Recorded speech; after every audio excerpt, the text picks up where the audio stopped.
as the sun rises over this seemingly peaceful forest. That peacefulness will soon end. Hey everybody, BarrenDome here. Near the end of May, I had traveled out to go see the 11th Dawn Fuhrer, and I tend to get in modes where I like to travel a lot on 2B. So after leaving the 11th Dawn Fuhrer, I just kept heading southwest until I just stopped over this roofed forest. Under this roofed forest is something I built. I've told a few people about it, but never showed it before. My e-chest was still packed with lots of duped items from the donkey dupe, mainly iron, redstone, and quartz. I believe this was also during the period that we were having lots of lag on the server, as opposed to any other time, but I digress. And I figured, you know what, I want to try to see if I can make my own lag machine. Not really because I wanted to lag the server, just to see how they work and if I could even make one. So this is my lag machine. It measures 3 chunks long by 3 chunks wide. It makes for a total of 2,304 pistons, each one with an armor stand on top of it. So as you can see, it's mainly just pistons and observer blocks. There's no redstone dust, no comparators, no repeaters. It's based off a principle where you update one observer and the update cascades out through all the observer blocks.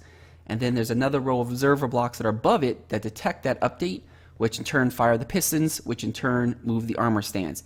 And it does this alternating pattern between the pistons, and it's quite effective. I've got the design idea based off of anarchy.pw. There was a video on YouTube where these guys built this huge one.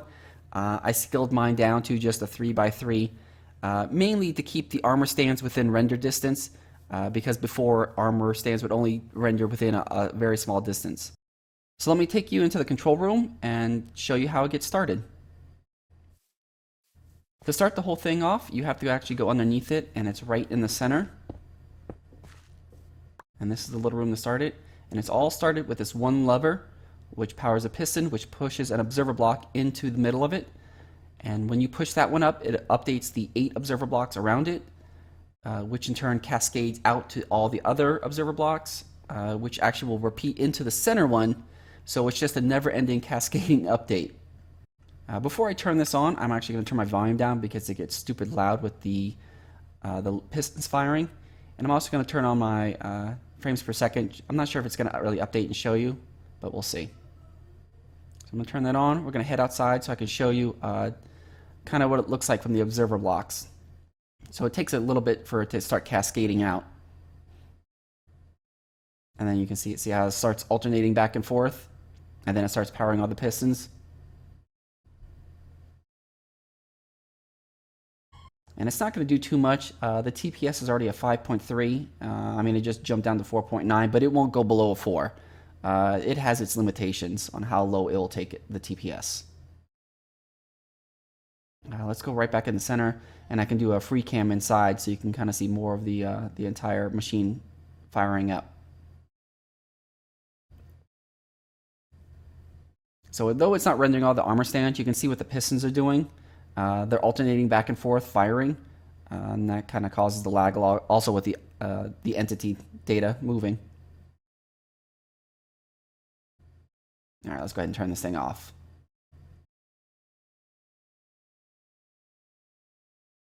And this will be the last time we ever turn this machine on. All right, we need to put some items down. Let me put these shulkers down and my e-chest. I need to get a shovel out because we need to clear a large area underneath the entire machine. We got to do some redecorating, and then I'll get to those party favors in a minute. So I'm going to start clearing out all this dirt and rocks that's under the machine so I can completely walk freely under it, and I'll get right back to you. Okay, I got the entire area underneath the machine cleared out. You can definitely now see how the observer blocks are set up, how they cascade out. Basically, the front half goes one way, the other half goes the other way, and then there's a line down the middle that helps cascade it out further. All right, time to go get our party favors.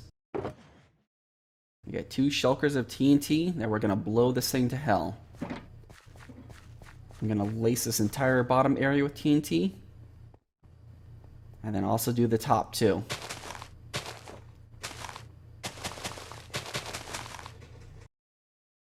So I placed 2 shulkers full of TNT all around this lag machine, over 3,400 individual blocks of TNT. As you can see, the bottom's completely lined along the edges, and then I've got more lined up on top of the roof area. Needless to say, this thing is not going to be surviving after this. So I got this line up on the roof with a switch all the way down to the TNT right in the center. Yeah, we're gonna blow the shit out of this thing right now.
I guess as a final act of revenge, my destruction of my lag machine kills me. I guess it's a fitting end to the video. But at least there's no more lag machine. So I want to thank you guys all for watching the video. Down below in the video description, I actually am going to have a world download of the lag machine at its actual coordinates, which I'm also going to put in the video description below, just so if you want to go check out a giant-ass crater in the middle of a forest, be my guest. But thanks again for watching, guys. If you have any questions or comments, just leave them below, and I'll catch you later. Bye.